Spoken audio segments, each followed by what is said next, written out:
Welcome to Retiring Today, the podcast that guides you to and through retirement. Owning stocks, bonds, and annuities might feel like a retirement plan, but investments aren't enough. Today we find out what else you need to live out your retirement vision. I'm Molly Nelson, host of the podcast, here with Richelle Smith. She's producer of the podcast. And we've got Loren Merkle. He's a certified financial planner, a certified financial fiduciary, and a retirement income certified professional. And all of those letters and all of those titles behind your name, Loren, say you are a guy who watches what the stock market is doing and you know a lot about investments. I tend to pay attention to investments and what the stock and bond markets are doing and other investment markets are doing. It's an important function of help guiding our families to and through retirement. It is, however, probably not the most important function of all the things that we do, and that's part of what we're going to get into today. Yeah, we want to tackle investments and why they are important, because, we don't want to overlook them. You can't not, in some way, shape, or form, invest as you're moving to and through retirement. So let's definitely tackle why they're important, but let's tackle all the other stuff, because you know, Loren, you've been doing this for over 20 years. You always say comprehensive retirement plan. And that's one of the distinctions that people realize as they go through the different phases of accumulating for retirement, putting their kids through college, getting the kids out of the house, and being empty nesters, and then looking towards what that next phase of their life is, which the obvious next phase for most families is retirement. A time where they don't have to work anymore and they can do whatever it is that they want to do with their free time. I just got done meeting with an individual. He's married, and they just spent 4 weeks on the island of St. Martin's. Sounds great. That sounds amazing. And that's what he was saying, and he's saying, Loren, you should do that. And he said, sign me up. I said, one day I might do that. Yes. But what he was saying is that to him, that was kind of a test drive of what he wanted his retirement, because the last time that we visited with him, he said he wanted to purchase a second home on either St. Martin's or St. Croix. But now he's saying, Loren, I don't want to do that at all. It's too different. I need to move around a little bit. And there's a lot of things that I like about the States that I don't want to be gone I don't want to be gone all that long. One of the things he said he really missed is his grandbabies. And he was away from them too long. That 4 weeks was too long, and imagine what a whole year is like. So he's kind of revisiting what he wants his retirement vision to look like, which is not an uncommon phenomenon. But and the reason I bring that up is because as you go through these different phases and you approach retirement and certainly go into retirement or you test drive retirement, your vision of what you want that to look like does change. And those are the types of things that you're really focused on. During that conversation with this individual, we talked very little about his investments. What we did talk about is what his new retirement vision was, how he was going to go about accomplishing that, what his ambitions for the next year or two of working look like, what the vision for the next year or two of his wife working looked like, and all the different moving pieces around that. The investments are a part of it, but it makes up a smaller piece of the overall retirement planning puzzle. But Loren, investments steal the headlines. You go to any news website. I don't care what news website you like to follow. You go there right now. There's always an investment tab or a stock market tab. Then you look at the headlines, and it's always something to the effect of Dow Jones down or up a certain percentage. Stock XYZ down or up a certain percentage. I don't see the headline that says, want to live in St. Martin in retirement? Here's how. In part, it's because really when you're 20 years old, 30 years old, 40 years old, that's what you're thinking about. You're thinking about, I need to put money away, and I need to put it away in a vehicle that's going to allow it to grow and work for me. So some point down the road, I can not work and still have enough money to live the life that I want to. So really, we have been conditioned over the last 30 to 40 years of your working career to think that that's what it's going to take to get you to this promised land of retirement. And there's a lot of truth to that. I mean, if you're not putting money away and if you're not putting it in investment vehicles that's going to enable you to grow that portfolio, then you're not going to have a great chance at being able to afford your retirement. So that is true. But you do start to realize as you get closer to retirement, there's a lot of other decisions you have to make you've never had to make before that are going to have a big influence on your ability to retire and retire well. And I know we promised to talk about the other things, but I just want to stay investments for just a second, because I imagine investments, they are important. As people get closer to retirement or they're in retirement, how do these conversations go when you start talking about their need for balancing growth, but then you have to bring in the risk factor? Yeah, that's where the conversations really start, is what the need is, what the need for their retirement is. How much cash flow do they need on a monthly or annual basis? How comfortable do they feel with where the economy is, with what the market's doing, with the fluctuations that they see in their account on a daily, weekly, monthly, yearly basis? And then we can hone in on what kind of overall risk they feel is appropriate and comfortable for them right now. Because how comfortable they are with the movements of their accounts is going to dictate then what specific investments we use and how much risk we're going to take within the overall portfolio. What the families that we work with, they're not necessarily interested in, are we buying AT&T today? Are we selling Netflix? What they want to know is, when this market blows up, because we know that we go through recessions on average every 5 to 6 years, when we go through that, kind of like a 2022, that their portfolio is not going to blow up, and more importantly, their retirement dreams, their retirement vision isn't going to go down the tubes with this market. And so that's what they're concerned about, and that's the importance of the investments when we get to that retirement phase. You're not thinking necessarily about the movement of the accounts just from the movement of the account standpoint. You're envisioning your retirement lifestyle going up and down with that market, and that's what really creates that anxiety, causes that emotion and the stress that is a little bit different. It's a lot different feeling than what that caused for you maybe 20 or 30 years ago. And do you think sometimes people are surprised if they work through all of this stuff you're talking about, risk and need and retirement vision? Are they sometimes surprised how they can still experience growth while they're in retirement, or at least on a portion of their portfolio? Molly, you might have hit on the number one surprise as we're talking about investments and retirement, because a lot of people just think that they're going to retire, they're going to stop putting money away into their investments, and they're going to start taking money out of their investments. So therefore, naturally, the investment accounts are going to go down. In reality, that's not all the case. In fact, I don't know exactly what percentage, but I'd say a large percentage of the families that we work with, even though they're taking money out, their portfolio still continues to grow throughout the first number of years of their retirement. And once they see that, and I think this is part of the power of the visual plan that we present for the families that we work with, they get to see that.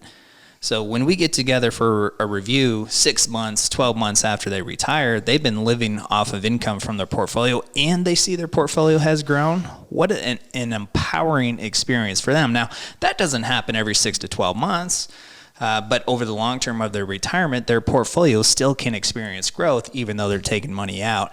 And that feels really comfortable to many families. Yeah, that makes funding that trip to St. Martin a little bit easier. At least you feel a little bit better about it if you're thinking, oh, I'm not going to deplete the whole portfolio doing this. Yeah, because most families, they want to make sure that they can enjoy the lifestyle that they want in retirement, but there's still a big contingent of people who also want to leave a legacy behind. And that legacy ambition looks a little bit different for everybody. Maybe it's just no particular number. They just want to leave whatever's left and send it in the most efficient way. And some people, they come to us in the very first visit and they say, I want to make sure that we leave $1 million behind. So there's very specific legacy ambitions, and then just more general legacy ambitions, but it's not uncommon for people to want to live the lifestyle that they want and still send some money whenever it is that they do pass. No chance that was my parents that came in and said that? Leave the $1 million behind? I can't tell. That's confidential, Molly. Very confidential. Or Richelle's? I mean, either would be fine. Yeah. Both of us are thinking, maybe. Yeah. Maybe. You guys can keep trying. You're not going to get it out of me. Okay.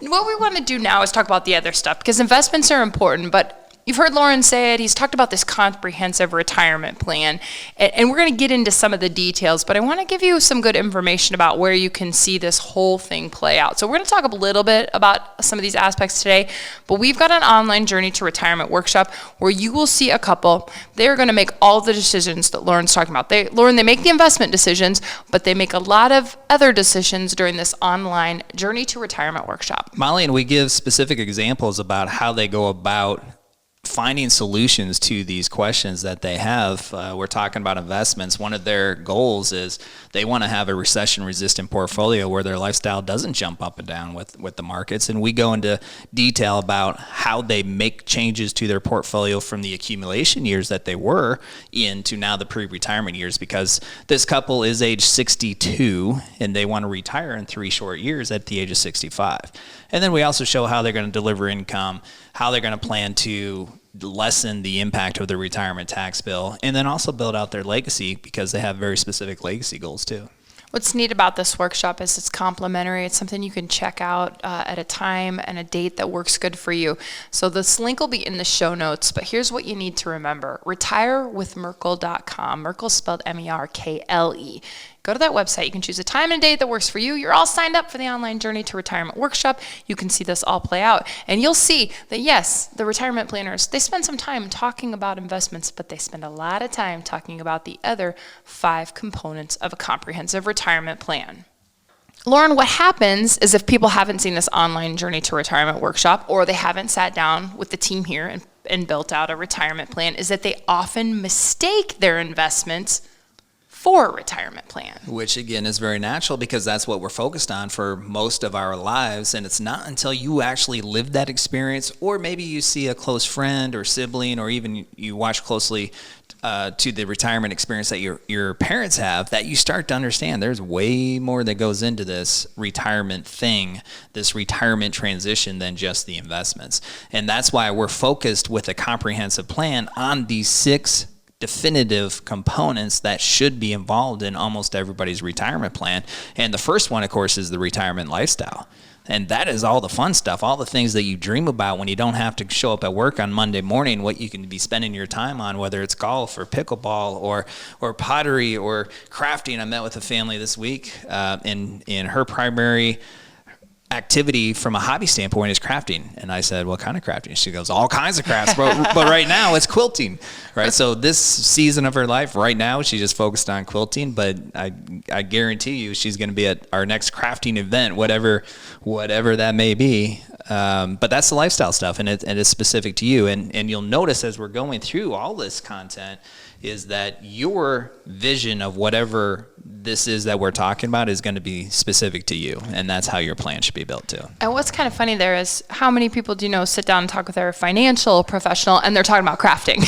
I know, it's crazy. And the reason Loren even mentioned probably was perked up by crafting is because we hold events for the families and individuals that we work with. We call them our Elevated Living Series events, and some of them are pickleball, some of them are at pubs where you learn how they, or not pubs, breweries, breweries, pubs. Yeah. Such a barfly. Breweries where you learn how they make beer, and then sometimes we go to Glazed Expressions and we paint pottery. So this individual you're talking about is going to be a great fit for some of those Elevated Living Series events. She's going to love those events just like most of our families do, and those events are important to us really for a number of reasons. The top reasons is as people age, their social circles tend to shrink as kids move away and parents pass, siblings, friends pass away. So a lot of people as they age start to feel really lonely. We have a perfect opportunity because there's so many people that we work with in the same situation, same demographic, same age time frame, that love to do the same things. Why not bring them together?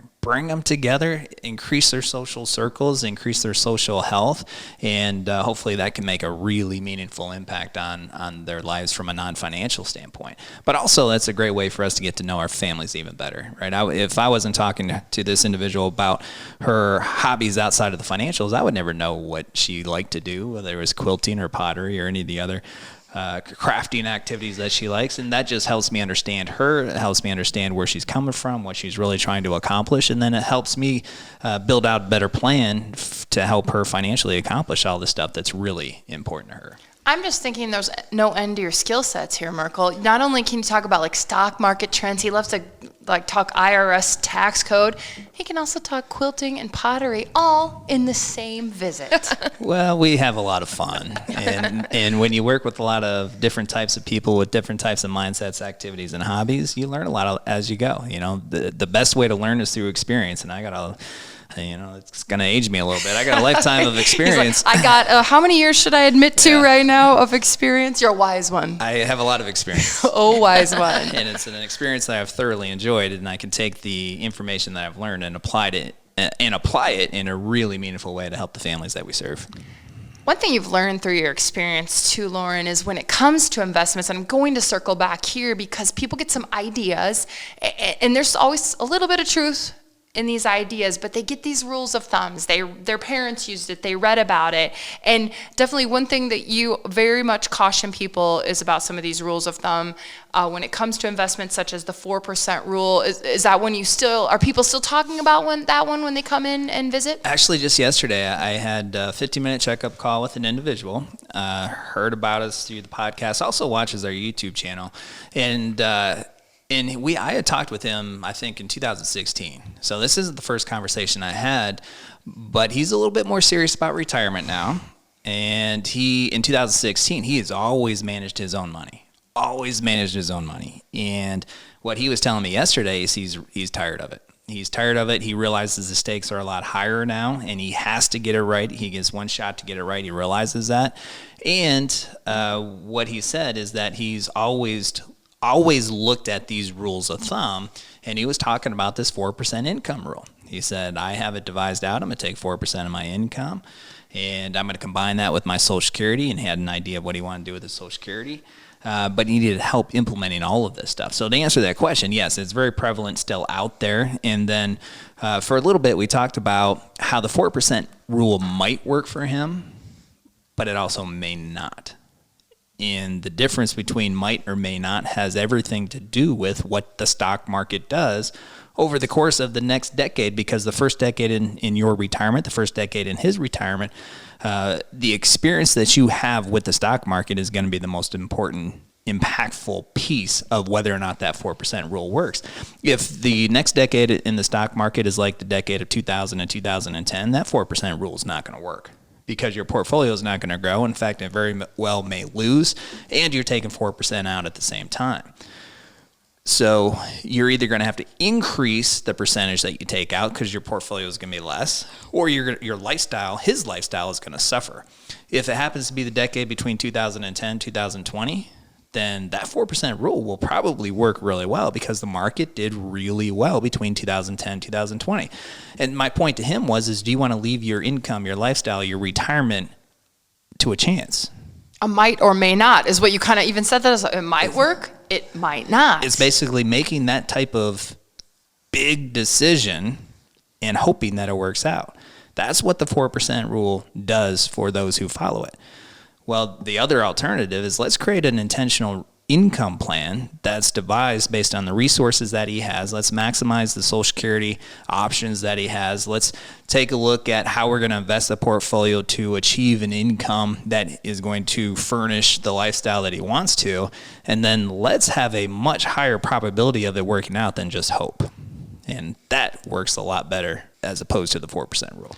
Another one of the rules of thumb I know I've heard you speak to a lot is the 60-40 rule. Let's set up what the rule is first and why it doesn't work for everybody. Yeah, and this is also called the rule of 100. So either way, 60-40 rule, 60% of your portfolio in equities or even fixed income, and then the 40% in fixed income or equities, depending upon which way you have it.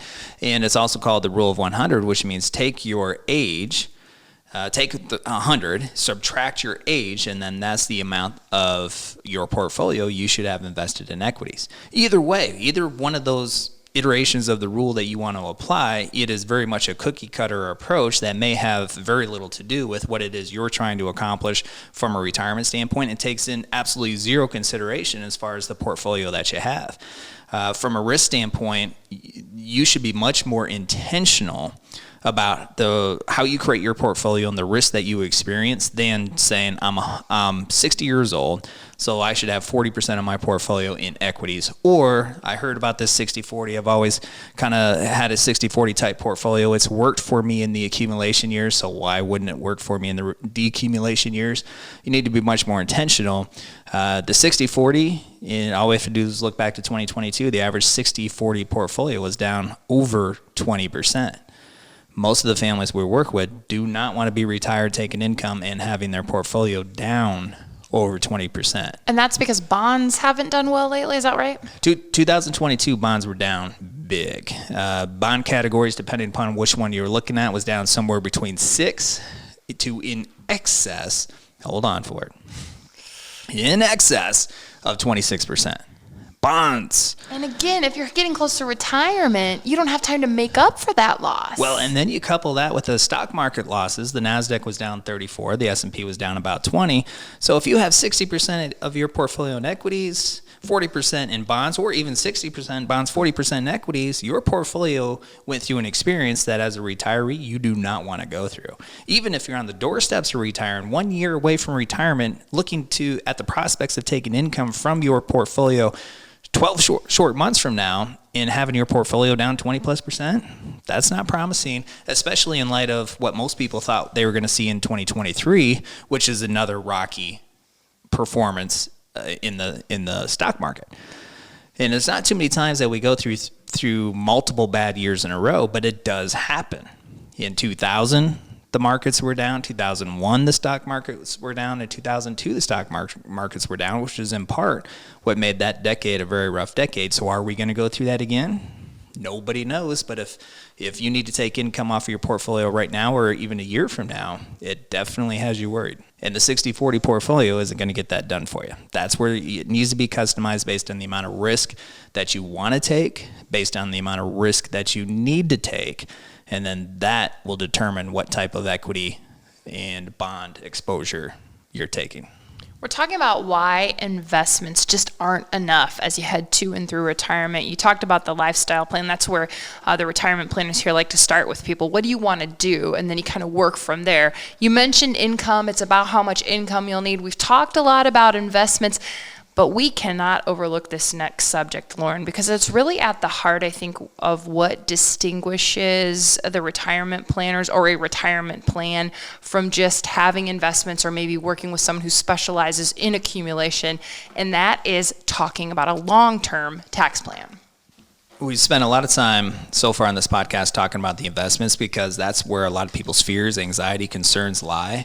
But if you look at what your retirement tax bill could look like versus what it may look like with a plan versus without a plan, that's actually where most retirees' risk is in the retirement tax bill. If you, as an example, if you have a $1 million portfolio, you've never paid taxes on that money before, it's in a pre-tax IRA, pre-tax 401k plan, and if you look over the course of a 20 to 25 year projected retirement time frame, you could pay over $500,000 in federal and state taxes alone. That is daunting. That's taxes. So if you look at that, and then you look at the cost of healthcare, which the latest Fidelity study, Molly said what? Over $300,000. Over $300,000 that you could expect to pay in healthcare costs from retirement. You pay $500,000 or so in your federal and state income tax bill. What's left?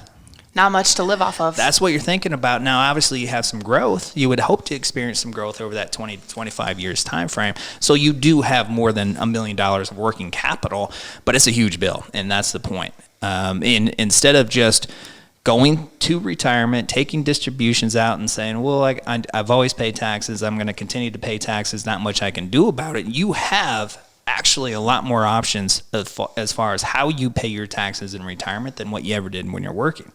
When you're working, to decrease your tax bill, you might be able to contribute to a 401k plan. You might be able to make a tax-deductible contribution to an IRA. Those have marginal impacts on your current tax bill, but that's about it. Otherwise, make less money.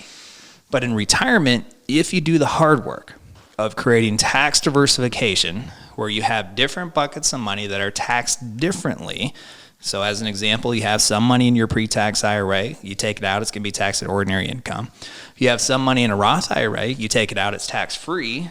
You have Social Security, that's what I would call tax preferred, because at the worst, 85% of your Social Security income is going to be subject to federal tax, which is better than 100. Right. It's still a lot, but it's better than 100. And maybe you have a brokerage account or a non-qualified account where you pay capital gains, maybe 15, at the worst 20%. And in some cases, especially if you create a lot of tax diversification, you can realize capital gains and pay 0% federal tax under current law. So that's what we work with our families on for a long-term tax bill. Now this as far as a long-term tax plan, but that doesn't happen overnight. This takes time. We spend a lot of time on an annual basis every single year working with our families on their particular tax plan, developing that plan, and then implementing the strategies. But it's neat to see because I've heard people talk about it. I've heard the retirement planners talk about how they illustrate this for people, and they're kind of amazed. Like, hey, if we do nothing, if we stay the course, we don't move anything around, don't make any decisions tax-wise, here's what happens.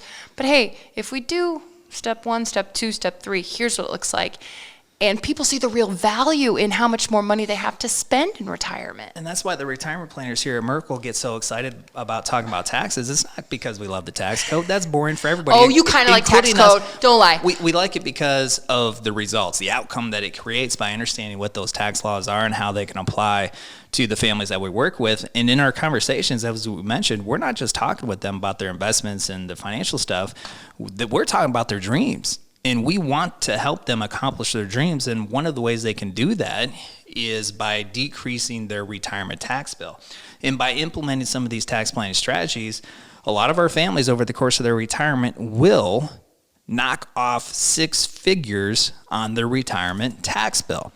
And every dollar that they knock off that retirement tax bill can go to help them achieve their dreams, whether that's having the lifestyle that they want or passing money on to the kids and grandkids or helping put their grandkids through college while they're alive and do all that kind of stuff. And that is why we get so excited about the tax plan. We've already made a pretty good case for why it's about so much more than investments, but we didn't even get into healthcare planning or very much in depth with legacy planning. Here's a great opportunity to see what decisions lie ahead when it comes to those components of retirement. It's that online Journey to Retirement workshop. You can go to retirewithmerkle.com. Merkle's MERKLE. We do have the link in the show notes. You can find out how to sign up for a time and a date that works for you. Loren, who should attend the online Journey to Retirement workshop? Those of you who are looking to retire within the next 5 to 10 years, or those who are already retired. And not only will we talk about the healthcare components and the legacy plan components, but also how they work with these other components that we talked about here in this podcast today, like the income and the investments and the tax plan strategies. And we do this all through an entertaining way. We talk about a hypothetical retirement couple, John and Sue. John? It is John. John and Sue. Why is that so hard? It's not Bob and Sue. It's John and Sue. I always want to call them Bob and Sue, but they are 2 great people because they have some fun goals. They have some very specific goals that represents their retirement vision. They're 62 years old. They want to retire in 3 years. They want to optimize their Social Security strategy. They understand that could mean a 7-figure income to them over the course of their projected retirement. They don't want to waste that opportunity. They have 2 kids. They want to leave a meaningful legacy to them.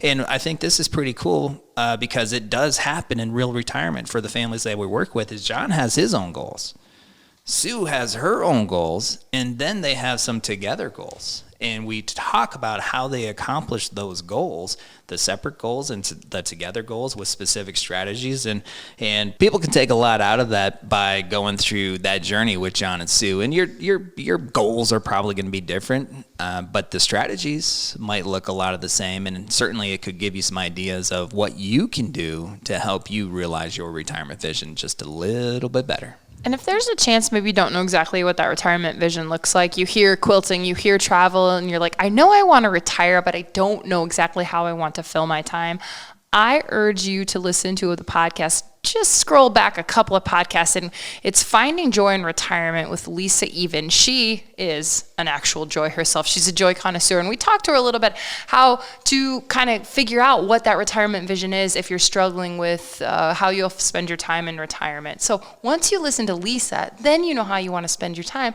Then you can launch the online Journey to Retirement workshop. It all comes together, and you're on your way. Just pieces of the puzzle. To fun in the sun, whether it's St. Thomas or quilting or grandkids. Yeah, put those pieces of the puzzle together. And sometimes people feel pressure that they don't know exactly what they want to do in retirement. That's okay. This is a journey, and you will put one of those pieces together piece by piece, and eventually you're going to have a complete retirement vision, and you're going to feel really good about it because you took the time and care to put your plan together to make sure that you can realize that retirement that you want to. That's retirewithmerkle.com. Merkle's MERKLE. The link is in the show notes.